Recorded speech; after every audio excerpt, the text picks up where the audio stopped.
आज आपका नया टॉपिक है। इस टॉपिक में हम किसी भी एंजियोस्पर्म का अर्ध तकनीकी विवरण के बारे में देखेंगे कि कैसे अर्ध तकनीकी विवरण किया जाता है। तो सबसे पहले आप ये जान लीजिए कि पौधे का अर्ध तकनीकी विवरण करने का मतलब ये होता है कि उस पौधे के बारे में समस्त जानकारी को पुष्पसूत्र के माध्यम से, पुष्पसूत्र यहाँ पर देखिए पुष्पसूत्र लिखा हुआ है, पुष्पसूत्र के माध्यम से अथवा एक फ्लोरल डायग्राम, एक पुष्प चित्र बना करके उसके बारे में वर्णन करना, यही होता है अर्ध तकनीकी विवरण। किसी भी पौधे का पुष्पसूत्र और पुष्पचित्रों की सहायता से वर्णन करना अर्ध तकनीकी विवरण कहलाता है। और इसमें होता क्या है कि किसी भी पौधे के बारे में उसकी प्रकृति क्या है, उसमें मूल अर्थात जड़ कैसा है, उसकी प्रकृति, उसका मूल अर्थात जड़, तना, उसकी पत्ती के बारे में, और साथ ही साथ उसके विभिन्न प्रकार के पुष्पीय अभिलक्षण, पुष्पक्रम के बारे में, पुष्प विन्यास क्या है, और विभिन्न प्रकार के जो फूलों के भाग आते हैं कैलिक्स, करोला, एंड्रोसियम और गाइनोसियम, वो कैसे हैं, इन सभी के बारे में जानकारी प्राप्त की जाती है। और इनके लिए अगर पुष्पसूत्रों का निर्माण किया जाता है तो उनके लिए कुछ न कुछ इंडिकेशन दिए जाते हैं। वो इंडिकेशन क्या है, विभिन्न प्रकार के वो संकेत क्या हैं। जैसे अगर मान लीजिए कोई पुष्प सहपत्री है तो सहपत्री को इंग्लिश में ब्रैक्टिएट कहते हैं, और ब्रैक्टिएट से यहाँ पर एक संकेतांक बना है BR। अगर पुष्प सहपत्री है तो उसको हम BR से रिप्रेजेंट करते हैं। BR का मतलब ब्रैक्टिएट। कैलिक्स को K से, करोला को C से, परिदलपुंज को, परिदलपुंज कैलिक्स के भी बाहर एक दल का समूह पाया जाता है, परिदल का समूह पाया जाता है जिसे पेरियांथ कहते हैं। तो पेरियांथ का मतलब परिदल, इसलिए इसका इंडिकेशन जो है वो P से किया जाता है। पुमंग कहने का मतलब एंड्रोसियम, एंड्रोसियम को A से, गाइनोसियम को G से। गाइनोसियम का मतलब जायांग।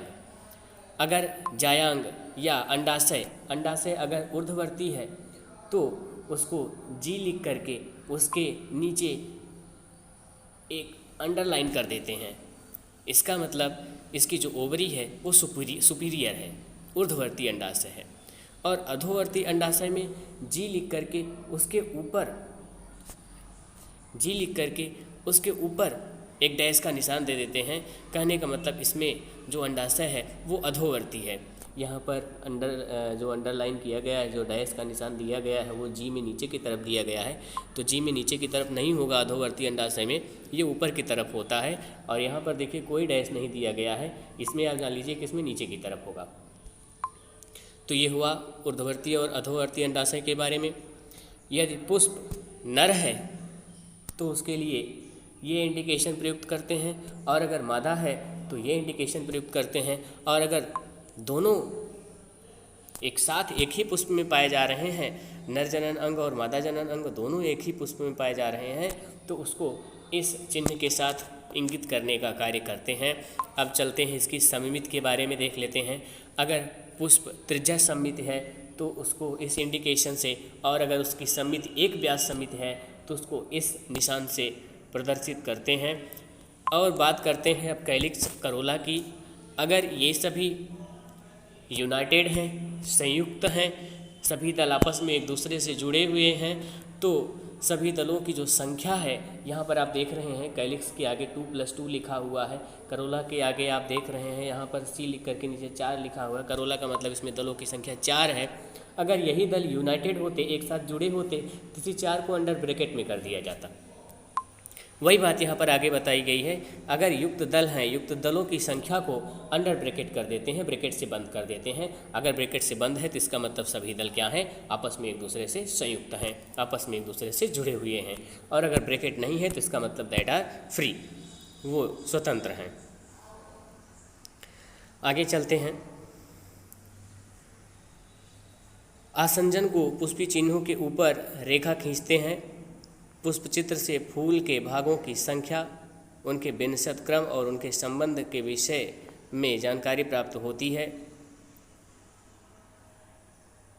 ये तो आपको पहले ही बता दिया गया कि पुष्पचित्र से फूल के भागों की संख्या मतलब उसमें कैलिक्स, करोला, एंड्रोसियम, गाइनोसियम, उनका विन्यास कैसे है, उनके बारे में जानकारी और भी विभिन्न प्रकार की जानकारियाँ प्राप्त होती हैं। और साथ ही साथ यदि मात्र अक्ष की स्थिति फूल के सापेक्ष होती है। मदर एक्सिस जिसको कहते हैं, मात्र अक्ष की स्थिति अगर फूल के सापेक्ष होती है तो जो फ्लोरल डायग्राम बनता है उसके ऊपर एक डाट का निशान दे देते हैं। जो पुष्पी चित्र बनता है उसके ऊपर एक डाट का निशान दे देते हैं। साथ ही साथ जो पुष्प चित्र बनाते हैं, पुष्प चित्र में कैलिक्स, करोला, एंडोसियम और गाइनोसियम को एक साइकिल में, एक चक्कर में दिखाया जाता है इस फ्लोरल डायग्राम में, जिसमें कैलिक्स सबसे बाहर की ओर और जायांग सबसे भीतर की ओर उपस्थित होता है। आप यहाँ पर इस फिगर में देख भी सकते हैं, कैलिक्स के हैं, ये सभी कैलिक्स के हैं सबसे बाहर की तरफ, ये करोला के हैं, और उसके बाद यहाँ पर ये जो संरचनाएं हैं ये एंडोसियम दिखा रहा है, और सबसे लास्ट में, सबसे अंत में ये जो अंदर की तरफ संरचना है ये गाइनोसियम का स्ट्रक्चर है। तो वही चीज़ यहाँ पर बताया गया है कि कैलिक्स सबसे बाहर की ओर और जायांग जो होता है वो सबसे भीतर की ओर उपस्थित होता है। इस तरह से किसी एक प्रारूपिक पुष्पी पादप एंजियोस्पर्म का अर्ध तकनीकी विवरण किस प्रकार से किया जाता है, संपूर्ण जानकारी आपको प्रदान करा दी गई है। लिखने के लिए आप अगर लिखना चाहते हैं तो यहाँ से लिखना स्टार्ट कर सकते हैं। पौधे के वर्णन में उसकी प्रकृति, कायिक अभिलक्षण, मूल, तना, यहाँ से लेकर के स्टार्ट कर सकते हैं। और यहाँ पर आपको पूरा लिखना पड़ेगा। पूरा लिखने का मतलब है कि आप यहाँ तक लिख सकते हैं। अगले टॉपिक को अगले वीडियो में स्टार्ट करेंगे।